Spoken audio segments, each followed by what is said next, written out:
Hi hello.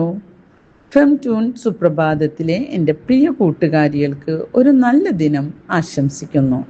ഇന്ന് May 21, international tea day, അന്തർദേശീയ ചായ ദിനം.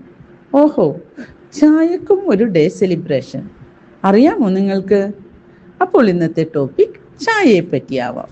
ഒരു നല്ല ചായ കിട്ടിയാൽ ആലോചിക്കാത്ത പ്രശ്നങ്ങളുണ്ടോ? സൗഹൃദങ്ങൾ പൊട്ടിമുളക്കാനും തർക്കങ്ങൾ അവസാനിപ്പിക്കാനും എന്തിന് പുതിയ ആശയങ്ങൾ ഉണ്ടാവാൻ പോലും ഒരു ചായ മതി. ചൈനീസ് രാജാവിൻ്റെ തൊട്ടിയിൽ ഇല വീണപ്പോൾ തുടങ്ങിയ ഈ കഥ ഇന്ന് ലോകം മുഴുവൻ മണക്കുന്ന നോൺസ്റ്റാൾജിയായി മാറി.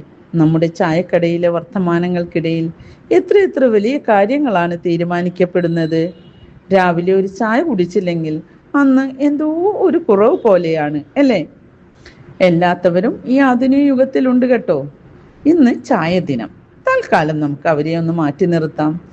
ചിലർക്ക് രാവിലെ എഴുന്നേറ്റ ഉടനെ ഭാര്യയുടെ മുഖം കാണുന്നതിലും സന്തോഷം ചൂടുള്ള ഒരു കപ്പ് ചായയുടെ മുഖം കാണുന്നതാണ് എന്ന് പറയുന്നവരാണ് നമ്മളിൽ പലരും.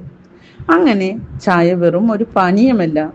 ലോകമെമ്പാടുമുള്ളവർക്ക് ചായ ഒരു വികാരമാണ്. ചായയുടെ ഉത്ഭവം ചൈനയിൽ നിന്നാണ് എന്ന് നമുക്കറിയാം. ചൈനീസ് ഐതിഹ്യമനുസരിച്ച് ഷനോൻ ചക്രവർത്തി മരത്തിന്റെ താഴെ ഇരുന്ന് വെള്ളം തിളപ്പിക്കുകയായിരുന്നു. അതിലൊരു ഇല വീണു. കുടിച്ചു നോക്കിയപ്പോൾ നന്നായി തോന്നി. ഇതാണ് ചായയുടെ ഉത്ഭവവുമായി ബന്ധപ്പെട്ട കഥ. അങ്ങനെ ചായ ഒരു ഗ്ലോബൽ ട്രഡീഷണൽ കൾച്ചറൽ ലൈവ്ലിഹുഡായി മാറി. നമ്മുടെ എല്ലാം രാവിലത്തെ ഒരു റൊട്ടീനും വൈകുന്നേരങ്ങളിലെ ഒരു റിലാക്സേഷൻ ഡ്രിങ്കുമായി 500 വർഷം പിന്നിട്ടിട്ടും അടുക്കളയിലെ രാജാവായി ഇന്നും ചായ വാഴുന്നു.